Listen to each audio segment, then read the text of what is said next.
Iran के राष्ट्रपति इब्राहिम रईसी की हेलीकॉप्टर क्रैश में मौत हो गई है। वे 63 साल के थे।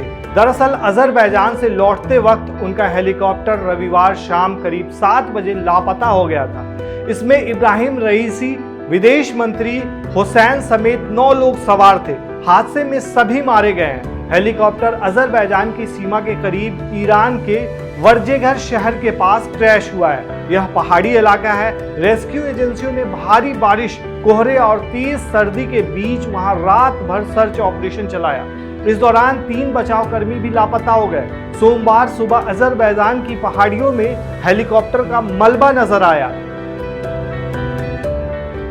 जानकारी के मुताबिक रईसी 19 मई की सुबह अजरबैजान के राष्ट्रपति इल्हाम अलीयेव के साथ एक बांध का उद्घाटन करने के लिए गए थे। इसे ईरान और अजरबैजान ने मिलकर बनाया है। राष्ट्रपति रईसी की आखिरी तस्वीरें भी उस कार्यक्रम और वहां से लौटते वक्त हेलीकॉप्टर में सवार होने की है। लौटते वक्त उनके साथ उनके हेलीकॉप्टर में विदेश मंत्री हुसैन, पूर्व अजरबैजान प्रांत के गवर्नर मलिक रहमती, तबरीज के इमाम मोहम्मद अली हाशिम सवार थे। वहीं हेलीकॉप्टर के पायलट और 2 को पायलट के साथ crew chief, head of security और बॉडीगार्ड भी इसमें मौजूद थे। ईरान की सरकार ने राष्ट्रपति रईसी की मौत के बाद इमरजेंसी मीटिंग बुलाई है। देश के उपराष्ट्रपति मोहम्मद मुखबेर ने इस बैठक की अध्यक्षता की। वहीं ईरान के राष्ट्रपति रईसी की मौत पर भारत के प्रधानमंत्री नरेंद्र मोदी ने दुख जताया है। उन्होंने सोशल मीडिया पर पोस्ट करते हुए कहा है कि रईसी की अचानक मौत से स्तंभ हूं। उन्होंने भारत ईरान के द्विपक्षीय रिश्तों को आगे बढ़ाने में अहम भूमिका निभाई। उनके परिवार और ईरान के लोगों के प्रति मेरी संवेदनाएं हैं। भारत इस मुश्किल घड़ी में ईरान के साथ खड़ा है। वहीं भारत के विदेश मंत्री एस जयशंकर ने भी रईसी की मौत पर दुख जताया है। उन्होंने कहा कि मैंने जनवरी में ही उनसे मुलाकात की थी। हादसे की खबर से मैं बेहद दुखी हूँ। मैं शोक परिवार के प्रति संवेदनाएं व्यक्त करता हूँ। वहीं वेनेजुएला के राष्ट्रपति निकोलस मदुरो ने रईसी की मौत पर शोक जताया है। मदुरो ने कहा है कि रईसी उनके बेहद खास दोस्त थे। ईरान गरिमा, नैतिकता और प्रतिरोध का सबसे बड़ा उदाहरण है। अब सवाल ये उठता है कि आखिर ईरान के राष्ट्रपति की मौत के बाद इसका असर दुनिया पर क्या पड़ेगा? क्या अमेरिका की बढ़ेगी टेंशन? अमेरिका ने रईसी की मौत पर अभी तक, जब तक खबर पढ़ी जा रही है, प्रतिक्रिया नहीं दी है। लेकिन पहले की अमेरिकी मीडिया रिपोर्ट में कहा गया था कि राष्ट्रपति बाइडेन को हादसे के बारे में जानकारी दी गई थी।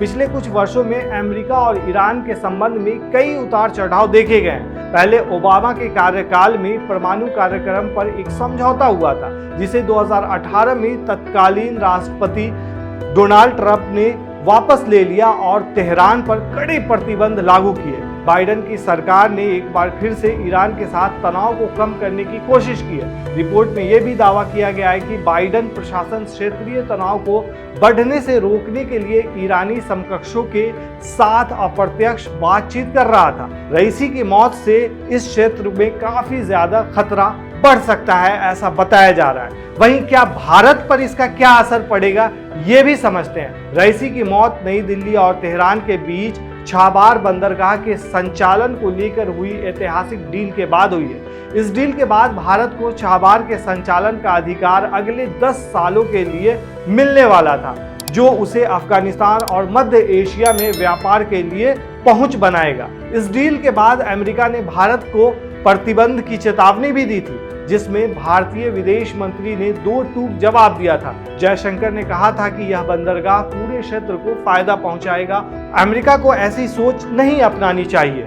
आपको बता दें कि ईरान में राष्ट्रपति को सरकार का हेड यानी सुप्रीम लीडर को हेड ऑफ स्टेट कहा जाता है। अल जजीरा की रिपोर्ट के मुताबिक ईरान में अगर राष्ट्रपति की अचानक मौत होती है तो संविधान के हिसाब से उपराष्ट्रपति को पद सौंपा जाता है। इसके लिए supreme leader Ayatollah Ali Khamenei approval देते हैं। ईरान में मोहम्मद मुकबेर उपराष्ट्रपति हैं। उनके पद संभालने के बाद ईरान में अगले 50 दिन के अंदर राष्ट्रपति चुनाव कराने होंगे। इस पूरे मामले पर आप क्या सोचते हैं दोस्तों, हमें कमेंट में ज़रूर बताएं।